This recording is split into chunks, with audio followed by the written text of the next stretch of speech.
Olá pessoal, eu estou aqui hoje para falar sobre a teoria do medalhão, que foi um conto escrito por Machado de Assis em 1881, mas que facilmente se passaria por um conto atual. Um leitor desavisado facilmente imaginaria que este conto foi escrito na atualidade, e dado o brilhantismo desse conto, que inclusive supera até a média do trabalho intelectual do próprio Machado de Assis, eu decidi fazer esse vídeo. Eu estou com o conto aqui em mãos, permitam que eu leia alguns trechos com vocês e comentem. Se vocês de fato abstraíram algo que eu não abstraí ou não comentei, por favor comente abaixo para que nós possamos enriquecer o debate. E para quem não me conhece, meu nome é Estevam Facuri, eu sou advogado aqui em Uberlândia e vamos começar esse vídeo. Bem, todo o enredo do conto se dá com um pai dialogando com o filho a respeito de o que o filho deveria fazer para seguir uma profissão. O filho acabou de fazer 21 anos, é o seu aniversário, e o pai chega para ele e logo no início fala: 21 anos, algumas apólices, um diploma, podes entrar no parlamento, na magistratura, na imprensa, na lavoura, na indústria, no comércio, nas letras ou nas artes. Há infinitas carreiras diante de ti. Aí ele explica mais um pouquinho. O meu desejo é que te faças grande e ilustre, ou pelo menos notável, que te levantes acima da obscuridade comum. Então a gente já vê o título, né? Teoria do medalhão, que de fato é aquela pessoa que conquistou um espaço social com o seu mérito e vai conquistando medalhas ao longo da vida, e ao final de sua vida já tem um status, uma posição reconhecida, é respeitado pela sociedade. E aqui o pai fala: ó, meu desejo é te ver grande, ilustre. A gente fala realmente que pai bacana, né? Vamos ver aqui os conselhos desse pai. Ele fala que a idade média para ele de fato se tornar um medalhão, se o filho seguir tudo o que esse pai está falando, é de mais ou menos 45 anos. E aqui ele começa a explicar para o filho o que ele deveria ser, o que ele deveria fazer para de fato se tornar um medalhão aos 45. Deves pôr todo o cuidado nas ideias que houveres de nutrir para uso alheio e próprio. O melhor será não as ter O melhor será não as ter absolutamente. Então a gente já fala: peraí, esse pai está falando para o filho que ele não deve nutrir nenhuma ideia própria. Como assim, né? E aqui a gente começa a entender a ironia e o brilhantismo de Machado. Ele diz o seguinte, em um certo momento, e aqui eu estou, lógico, pulando trechos, eu não estou lendo o conto completo, recomendo que vocês leiam, de fato é um conto extremamente brilhante. Tu, meu filho, se não me engano, pareces dotado da perfeita inópia mental, conveniente ao uso deste nobre ofício. Então ele chamou o filho de burro. E aqui a gente já começa a entender, de fato, a ironia de Machado, que esse medalhão que ele está falando seria um sujeito que galgou uma posição de destaque sem mérito. E aqui a gente já começa a entender um pouco melhor isso.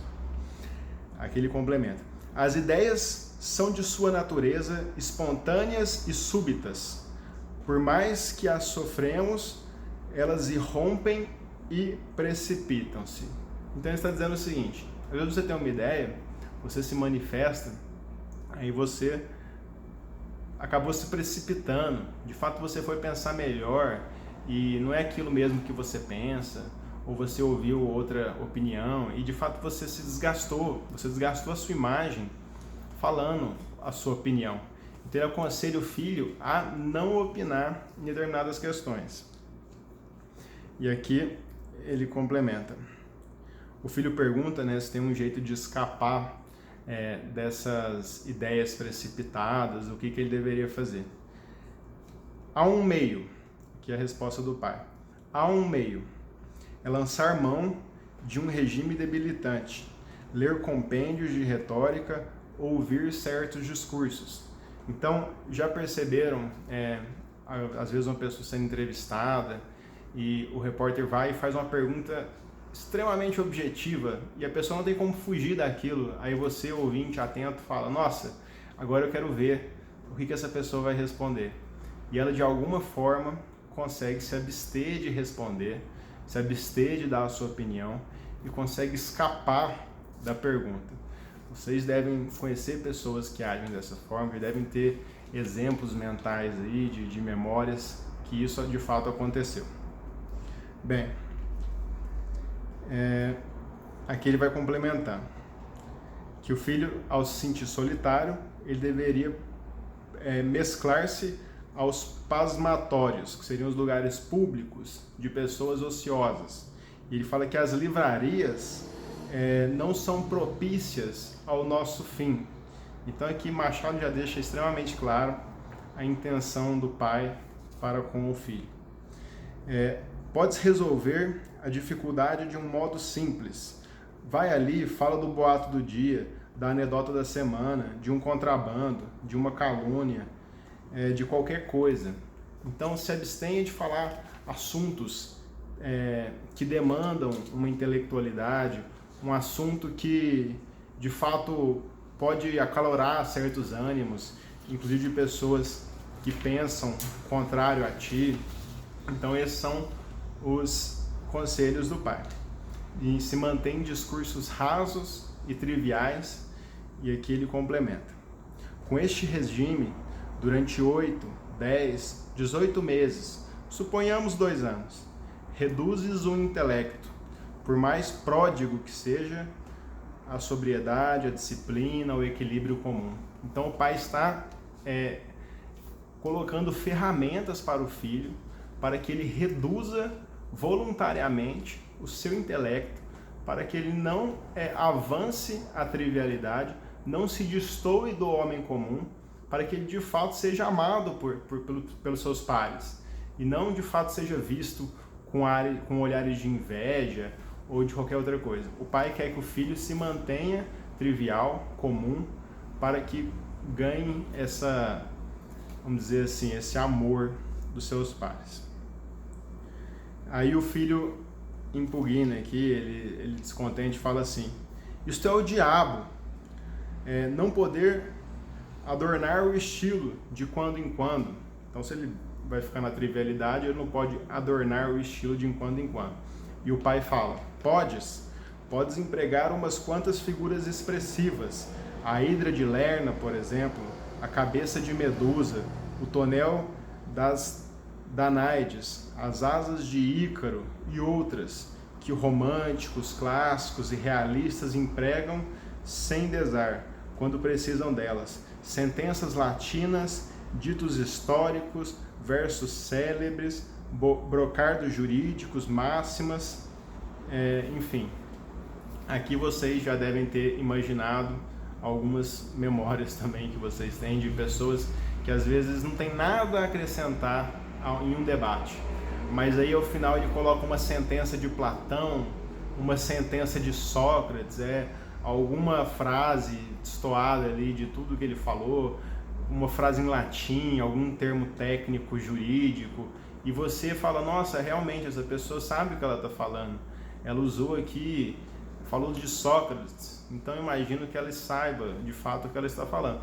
E hoje nas redes sociais isso é muito comum, né? Vira e mexe a gente vê a foto ali da estátua de Sócrates e umas frases feitas, assim, inclusive inventadas, Sócrates afirmando alguma coisa assim, alguma coisa que no fundo é bastante trivial e de autoajuda, e quem de fato leu Sócrates sabe que ele não falou nada daquilo. O pensamento socrático é justamente falar que ele nada sabe, não fazer afirmações, a genialidade dele está nisso. Então quem realmente lê Sócrates e depois lê essas frases de Facebook de impacto, de Instagram, a gente consegue facilmente ver que essa pessoa que está postando isso está tentando ser um medalhão, tentando se passar por alguém importante, por alguém culto, por alguém intelectual, mas que na realidade, para quem de fato tem um mínimo de conhecimento de causa, consegue distinguir isso facilmente e ver, tirar as máscaras dessas pessoas. Aí o pai diz: ao final, tudo isso não passa de mero adorno, essas questões que eu falei, dos termos jurídicos, termos em latim e tudo mais. São frases feitas, as locuções convencionais, as fórmulas consagradas pelos anos, incrustadas na memória individual e pública, Essas fórmulas têm a vantagem de não obrigar os outros a esforço inútil. É que o esforço é o intelecto. Olha, percebam aqui o exemplo que Machado dá do que ele está falando. Faz-se uma lei, executa-se, não produz efeito, subsiste o mal. Então o que ele está falando é o seguinte: nós tínhamos um problema, tentamos resolver esse problema com uma legislação. Essa legislação não trouxe o efeito esperado e o problema subsistiu. Deu para entender? Eis aí uma questão que pode aguçar as curiosidades vadias, dar ensejo a um inquérito pedantesco, a uma coleta fastidiosa de documentos e observações, análise das causas prováveis, causas certas, causas possíveis, de um estudo infinito. Mas tu poupas aos teus semelhantes todo este imenso aranzel. Tu dizes simplesmente: antes das leis, reformemos os costumes. Então, o que Machado está exemplificando aqui? Existia um problema, a população se reuniu, elaborou uma lei, esse problema subsistiu a essa lei, e as pessoas estão investigando agora o que houve de errado, como resolver, qual seria a melhor solução. Aí você, medalhão, vai lá na tribuna e fala: antes das leis, reformemos os costumes. Então você não acrescentou nada ao debate, nada. Mas as pessoas vão ouvir aquilo, e aqui ele coloca: e esta frase sintética, transparente, límpida, tirada ao pecúlio comum, resolve mais depressa o problema. Entra pelos espíritos como um jorro súbito de sol.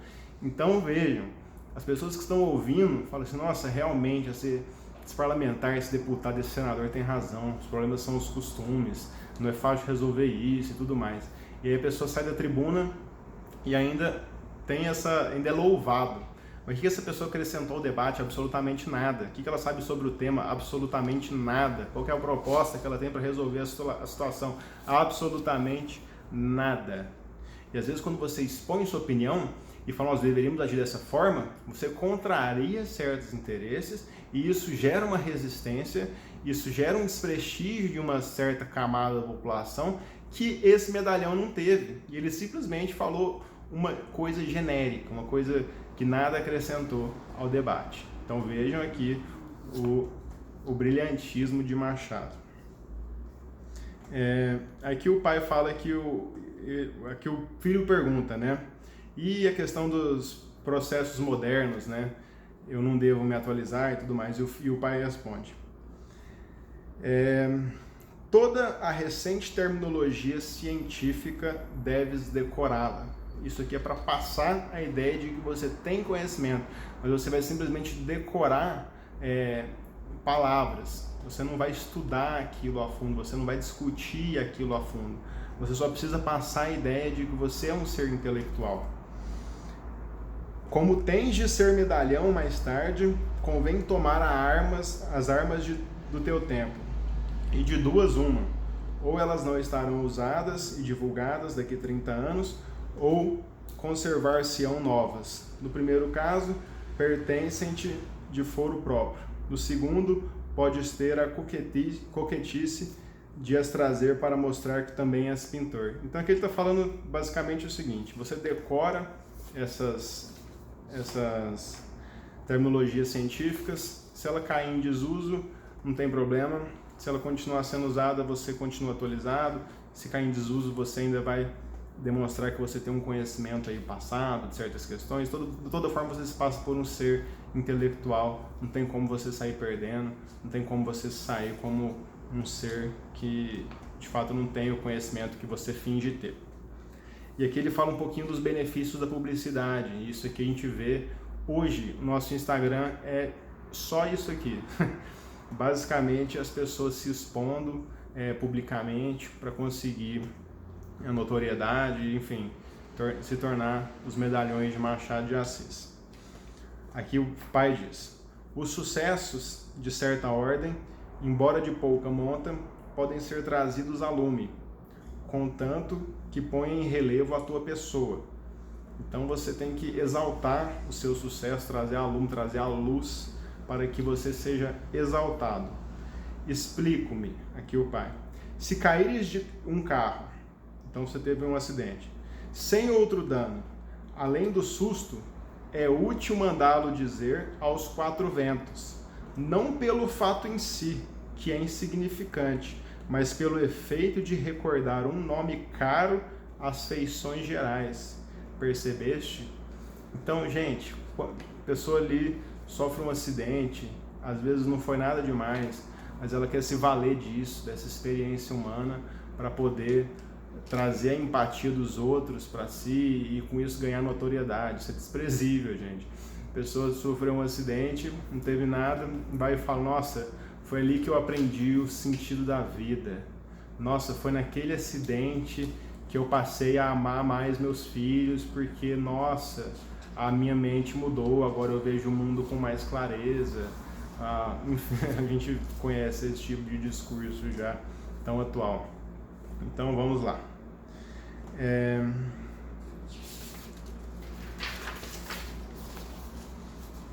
Aqui uma dica de marketing que Machado deu em 1881 e que é tão usada hoje por essas pessoas que trabalham com marketing.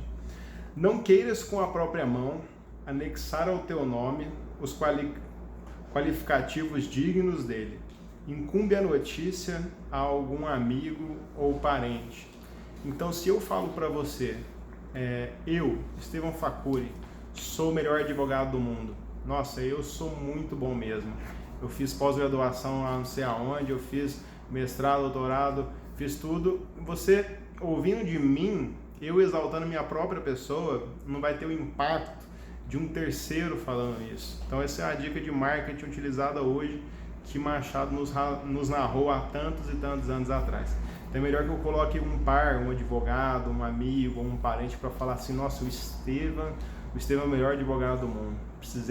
Ele é diligente, ele corre atrás, ele é estudioso.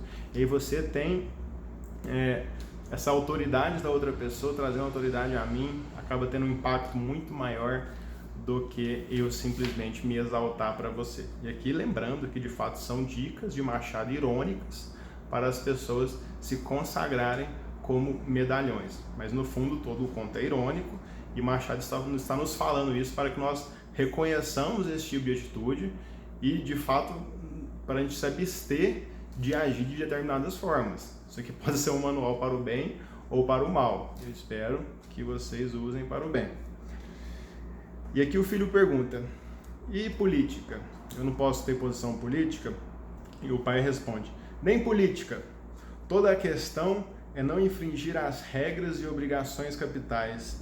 Podes pertencer a qualquer partido, liberal ou conservador, com a cláusula única de não ligar nenhuma ideia especial a esses vocábulos. Então aqui o que ele está falando para o filho ser, está mandando o filho ser um isentão. Você é a pessoa que não agrega, você é a pessoa que não demonstra a sua opinião. E aqui nós conseguimos abstrair, de fato, que ele quer passar a ideia que você deve se manifestar.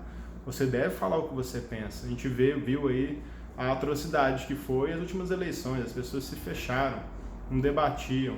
O Facebook contribuiu com isso para criar uma bolha de direita e uma bolha de esquerda, que as pessoas brigavam, mas não entre si. Um grupo atacava o outro, mas para seus pares. Então, é mais interessante que nós tenhamos uma mente aberta, que nós nos posicionemos e, de fato, ou se você tiver uma mente aberta e não tiver nenhum tipo de má fé intelectual, ou você muda de time e passa a concordar com a pessoa que está discutindo com você e tem um entendimento divergente, ou você sai daquele debate com mais argumentos para defender o seu próprio posicionamento. Então é interessante você se manifestar, se valer do uso dessa liberdade de expressão que foi conquistada por nossos antepassados às duras penas e muito sangue. Então usem essa liberdade de expressão, manifestem os seus pensamentos sem medo, seja ideologia política de direita ou de esquerda ou qualquer outro assunto. E aqui o filho pergunta, posso ocupar a tribuna e falar em público e tudo mais? Aí o pai responde, podes e deves, é um modo de convocar a atenção pública. Quanto à matéria dos discursos, tem a escolha, ou os negócios miúdos ou a metafísica política, mas prefere a metafísica. A metafísica é mais fácil e atraente. E aqui ele dá um exemplo, mas enfim, está querendo dizer o seguinte, fiquem num discurso genérico, não saia da trivialidade, use os conceitos que já são aceitos há milênios pela população, foi o que ele falou, reformemos os costumes. Então fica nessa questão metafísica, essa questão que transcende, mas de fato não dê uma opinião concreta, não agregue nada, porque isso pode gerar um descontentamento das pessoas que pensam de forma diferente. Aí o filho pergunta, nenhuma filosofia? Aí o pai responde, no papel e na língua alguma, na realidade nada. Filosofia da história, por exemplo, é uma locução que deves empregar com frequência, mas proíbo-te que chegues a outras conclusões que não sejam as já achadas por outros. Foge a tudo que possa cheirar a reflexão, originalidade, etc. Então, não invente, não tenha ideias novas, não seja original, porque isso pode voltar para te morder no pé, ou simplesmente você pode se passar por uma pessoa que não tem aquele conhecimento, ou você pode causar um constrangimento com as outras pessoas que pensam de forma diferente, você vai acabar tendo esse desgaste, esse desprestígio que um medalhão foge tanto. E aqui no final ele fala, não deves empregar a ironia, este movimento do canto da boca, cheio de mistérios, inventado por algum grego da decadência. Então, aqui eu já encerro, né, o conto, já cheguei ao final, eu recomendo de fato que vocês leiam, é um conto muito bom, muito enriquecedor. A sugestão para a segunda leitura seria O Espelho, também de Machado, também disponível na Amazon, questão de R$1 e pouquinho vocês compram aí, tá bem barato mesmo. É interessante a gente ler Machado para a gente conseguir hoje transcender, né, a época que foi escrito e aplicar hoje nas redes sociais, as pessoas se passando por de fato serem medalhões, pessoas que leram às vezes um livro já querem se achar doutores em certos assuntos, pessoas sem conhecimento técnico, sem um mínimo de capacidade cognitiva para poder falar de questões absolutamente complexas. Isso é um desrespeito inclusive para o ouvinte. Isso é uma pessoa que pode causar inclusive mal a terceiros. Então pessoas totalmente sem cognitivo, sem diploma, sem um mínimo de conhecimento para falar de dietas, a gente vê coaches aí de sucesso, mas que não tem nenhuma história de vida concreta, que ele mesmo não obteve esse sucesso. Muitos deles são inclusive frustrados. Então vamos ter muito cuidado, vamos saber com quem que a gente está lidando, com o que a gente está ouvindo, vamos ler de fato, absorver esse conteúdo de pessoas que são verdadeiramente brilhantes, como Machado de Assis. Vamos construir dentro de nós esse conhecimento prévio para que nós possamos inclusive julgar melhor a realidade ao nosso redor. Então eu espero que tenham gostado do conto. Eu acabei de ler também o conto de O Espelho, de Machado também, extremamente brilhante. Acredito que eu vou fazer um vídeo sobre ele. Se esse vídeo de fato for adiante, o pessoal gostar, quem de fato gostou, por favor se manifeste para que eu consiga continuar com esses vídeos. Então eu agradeço toda a atenção, eu pretendo fazer esses vídeos mais espontâneos, sem nenhuma edição. Às vezes eu erro uma palavrinha ou outra, mas é normal. Eu não vou ficar igual aqueles vídeos de YouTube que a pessoa fala uma palavra corta, duas palavras corta. Eu acho extremamente desgastante, antinatural. Enfim, espero que tenham gostado e até o próximo vídeo, pessoal.